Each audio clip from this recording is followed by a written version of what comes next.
great words of warning right there from Man or Astro Man. I am Man, not Astro Man, though it is debatable. Jack Blood with you, your radio gun, as always, Oracle Broadcasting and Affiliates. Vincent Bugliosi is with us on the air today. His newest book is Divinity of Doubt. It forges a new path amid the endless number of books on atheism and theism, the middle ground between belief and non-belief. And you can get that at Amazon or anywhere. And Mr. Bugliosi, I appreciate you being with me. Do you remember the last time you were on with me a couple of years ago? Well, I have to say, and I'm sorry because okay. I should have remembered you because you're proving to be an excellent interviewer. I know the name, but I can't remember. You know, I've had probably hundreds of interviews since then. I remember Jeff Rance. Now, are you associated with him? Not so much, no. I was the one, I think it was the only one that ever interviewed you that informed you that your book was published. That was the book to prosecute George Bush on war crimes, was published by a George Soros company, and we wrangled over that a little bit. Yeah, I remember that, which I didn't know. See, Hannity didn't ask you that. Nobody asked you that but me, and I did my research to find that out, and I thought it was interesting. But you know what else was interesting is after 3 years of being on that radio network where we did that interview, that was the last show. They fired me after that show. Why? Why would they fire you? I thought I would ask you that question. No, I didn't know, and I'm sorry. I hope it had nothing to do with me. Soros is a multi-billionaire. I'm published by Vanguard Press. I don't think maybe they even know that. He maybe is associated with the Perseus Group. And Vanguard Press is just one of maybe 20 small publishers under them, but that name has never been used before. I know of him. He's a very strong supporter of democratic causes. He's a multi-billionaire. He also did Scott I remember you're telling me. I remember you're telling me. Scott McClellan's book that came out during the election, which basically demonized Bush. And, hey, listen, I was really tough on George Bush the entire 8 years every day, so I sympathize with the title. Though what I might not sympathize with is looking at Barack Obama and not writing the same book with a different name after what he's been doing. Well, it's only if you take the nation to war under false pretenses, but I don't want to get into that right now. But taking the nation to war unwisely, that's not criminal. But again, well, they did that in credibility. I never say anything without support. Never, ever. That's my whole style. Yeah, I have plenty of support. I also have support that tells me that George Soros was involved in the Egypt uprising and went in there and tried to write their constitution. Yeah, those people are now living under a military junta. Yeah, well, I'm not overly impressed with Obama. He's bright, but I question his functional intelligence, for which there is no test. So the bombing the people with drones in Pakistan and the invasion and the killing of children in Libya and all places, the capping and continuing torture, the holding of the captives at Gitmo, none of these to you smell like war crimes? What did Bush do that was differently than Obama, if I could ask? Well, what he did, you'd have to read my book. He took the nation to war under false pretenses. He lied to the nation. We'd take an hour to get into that. I testified before Congress on it. It's in the book. There is evidence. I never, ever, ever say anything without supporting it with evidence. Now, someone might say, I don't agree with you. I don't just give opinions. I never do that. That's not my style.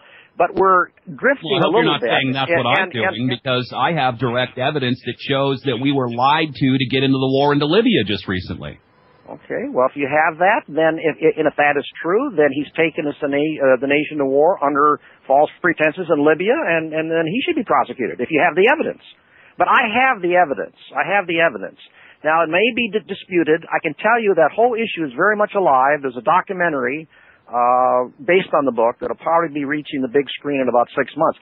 I do want to get into more things that I think are going to be interesting to your reader, Jack, and all deference to you. Yeah, I don't want to talk about... We spent about 15, 20 minutes on that, so I want to move along. If you don't want to talk anymore about it, that's fine. But one of the benefits of having an author on is that we talk about the book for part of the time, and then we talk about what I want to talk about. All right. Okay, we can talk about how the Lakers are doing. You know, the Lakers lost the first game against I don't know who, but is that where we're going here? Because I wanted to talk. No. I'm just saying there's a lot of other stuff to talk about. You know, I wanted to talk about your experience with the Manson trials, for instance, especially based on the premise of your book, Divinity of Doubt, and And one of the things that has always puzzled me, there's so many things in that trial which you, above all else, above all people, could comment on, Vincent Bugliosi. There was massive police incompetence. I mean, they lost that gun in the Tate LaBianca murders that was turned in. There were people confessing, people trying to tell them what was going on, such as Susan Atkins when she was at the Sybil Brand Institute. She said they'd killed 11 people and many more would die. That not only could she not get that information, or the witnesses that she told that to could not get that to the LAPD, but one of the female jailers happened to be dating one of the Tate case homicide detectives. This seems like almost willful ignorance and massive incompetence. How did you handle that in the trial? Well, I'm accustomed to incompetence. In fact, I expect people to be, I hope I'm not offending people out there, but I expect people to be incompetent, and when I find competence, it's refreshing to me. And there was incompetence there. There's no question about it. There's incompetence everywhere, from the president on down. So it was nothing new for me. What I did do that's a little different than most prosecutors, and in fact, a prosecutor's show was based on me.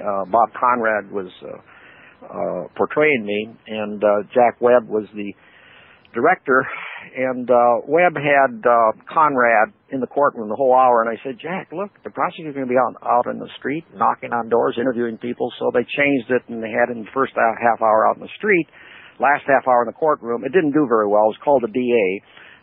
But what I did do a little differently in the Manson case, which I did in all my cases, the job of a prosecutor is not to get involved in the investigation, but to present evidence in court gathered by law enforcement agencies and handle all the legal aspects of the case and make the arguments. Mm-hmm. But it's not the prosecutor's job to be knocking on doors.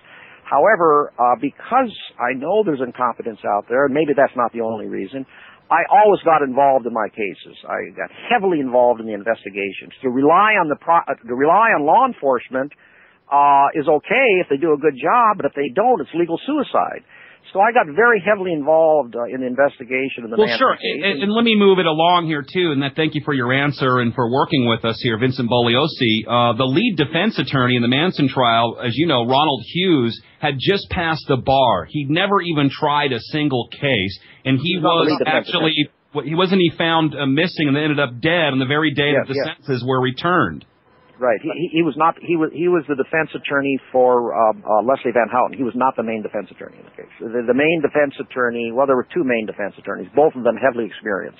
This will get me into the bulk of my questions here on this, and I appreciate you being here. I'm happy to be on the show. Maybe this is something you didn't know, but maybe my listeners do.